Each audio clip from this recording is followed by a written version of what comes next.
அனைவருக்கும் காலை வணக்கம். ஜே அறக்கட்டளின் 13வது ஆண்டு விழாவை காண செய்த இதற்கு என்னோட முதல் நன்றி கலந்த வணக்கத்தை தெரிவித்துக் கொண்டு இங்க மேடையில் அமர்ந்திருக்கும் சிறப்பு விருந்தினர்களுக்கும் மற்றும் இந்த விழாவினை கண்டு கழிக்க வந்திருக்கும் பெரியோர்களுக்கும் தங்களை பரிசுகளை எதிர்பார்த்து கொண்டிருக்கும் மாணவ மாணவிகளுக்கும் 12, 13, 14 மற்றும் 15வது ஆண்டு பொதுமக்களுக்கும் என்னோட சுதந்திர தின நல்வாழ்த்துக்கள். இந்த விழாவிற்கு அதிகம் வந்திருப்பது பள்ளிக்கூட மாணவர்களும் பெற்றோர்களும் கூடவே ஆசிரியர்களும். என்னோட இன்றைய பேச்சு இவர்கள் பற்றியதாக இருக்க போகிறது. இன்றைய மாணவர்கள் மனநிலை எப்படி இருக்க தெரியுமா? ஏன் படிக்க வேண்டும், எதற்காக படிக்க வேண்டும், படிக்காதவர்கள் உயர்ந்த நிலையில் இல்லையா, படித்தவர்களால் மட்டுமா சம்பாதிக்க முடியும்? இந்த கேள்விகள் தான் இன்றைய மாணவர்களிடம் அதிகமாகவே கேட்கப்படுகிறது. இவர்கள் கேள்விகளுக்கு பதிலாக ஆத்திச்சூடியில் இளமையில் கல் என்று ஔவையார் கூறியிருக்கிறார். அப்படி என்றால் சிறு வயதிலேயே கல்வி கற்க வேண்டும் என்கிறார். நாலடியார் நூலில் என்ன கூறுகிறார் என்றால், கல்வி கரையில கற்பவர் நாள் சிலர். அப்படி என்றால் கல்வி எல்லையற்றது, கரை காண முடியாதது. ஔவையார் கூறியிருக்கிறார், கற்கேன் என்றே பிச்சை புகிலும் கற்கேன் என்றே. பேரறிஞர் பிளேட்டோ என்ன கூறுகிறார் என்றால், படிக்காமல் இருப்பதை விட பிறக்காமல் இருப்பதே மேல். ஒரு மன்னனுக்கு தன் தேசம் மட்டுமே சிறப்பு, நம்மை போன்ற கட்டர்களுக்கு சென்ற தேசமெல்லாம் சிறப்பு. அதற்காகவாது படிங்கள் மாணவர்களே. சிறு வயதில் கிடைக்கிற வாய்ப்பை பயன்படுத்தி படிக்கவில்லை என்றால் காலம் முழுவதும் உடல் உழைப்பை மட்டுமே நம்பி மாடாய் உழைத்து ஓடாய் தேர்ந்து போவதை தவிர வேற வழியில்லை மாணவர்களே. கனவு காணுங்கள் என்று கூறி சென்றிருக்கிறார் அப்துல் கலாம் ஐயா அவர்கள்.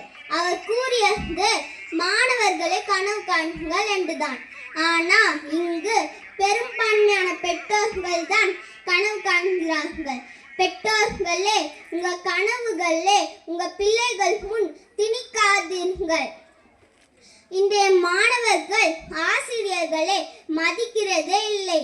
ஆசிரியருடைய புனிதத்தை பாருங்கள், புரிந்து கொள்ளுங்கள் மாணவர்களே. அரிஸ்டாட்டிலுடைய மாணவர் மாவீரன் அலெக்சாண்டரிடம் கேட்டாங்க, எப்படி இந்த உலகத்தை ஜெயிச்சிங்கன்னு. அதற்காக சொன்னாங்க, நான் இந்த உலகத்துக்கு வந்தது காரணம் என்னுடைய பெற்றோர், இந்த உலகம் என்னிடம் வந்தது காரணம் என்னோட ஆசிரியர் அரிஸ்டாட்டில் சென்று பெருமையாக கூறினார். தயவு செய்து பெற்றோர்களே, உங்க பிள்ளைகள் ஆசைக்கு வாழாமல் தேவைக்கு வாழ கற்றுக் கொடுங்கள். தேவைக்கு வாழும் பொழுதுதான் மகிழ்ச்சி என்னவென்று கற்றுக்கொள்வார்கள். வெற்றி பெறுவது மட்டுமே தான் மகிழ்ச்சி என்று சொல்லாமல் மகிழ்ச்சியாக இருப்பதும் தான் வாழ்க்கையின் மிகப்பெரிய வெற்றி என்று கற்றுக் கொடுங்கள். அப்போதுதான் எல்லாவற்றையும் எதிர்கொள்ளும் திறமையும் தன்னம்பிக்கையும் வரும். திறமையும் தன்னம்பிக்கையும் இருந்தாலே தற்கொலைகள் மாணவர்களிடம் குறையும்.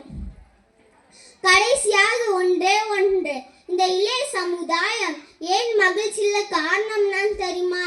மொபைல் போன் என்கிற கைபேசி தான். இந்த மொபைல் போனை பற்றி நான் இந்த மேடையில் பேசுறதுக்கு நான் தகுதியான மாணவி என்று நான் நம்புகிறேன். ஏன்னா நான் இந்த மொபைல் போனை கையில் எடுத்து விளையாடுறது கிடையாது. ஒரு நாள் என் அண்ணன் எங்க அம்மாவிடம் கேட்டாங்க, ஏம்மா எங்களுக்கு மட்டும் மொபைல் போனே தர மாட்டேங்கிறீங்க, எல்லா அம்மாங்களும் அவங்க குழந்தைகளுக்கு மொபைல் போன் தராங்க அப்படின்னு எங்க அண்ணா கேட்டான். அதுக்கு எங்க அம்மா சொன்னாங்க, மகனே நீ ஒரு நல்ல பையன், உனக்கு நான் இந்த மொபைல் போனை கொடுத்து உனக்கு கெட்ட பையனா மாத்த நான் விரும்பல. அது மட்டும் இல்ல, அம்மாவுக்கு உன் மேல அதிக பாசம், அதனால நான் உனக்கு கொடுக்கல. இந்த உலகத்துல எது நல்லது எது கெட்டது எது நான் உனக்கு தரணும்னு அம்மாக்கு மட்டும்தான் தெரியும் என்று எங்க அம்மா எங்க அண்ணனுக்கு பாசமா அறிவுரை சொன்னாங்க.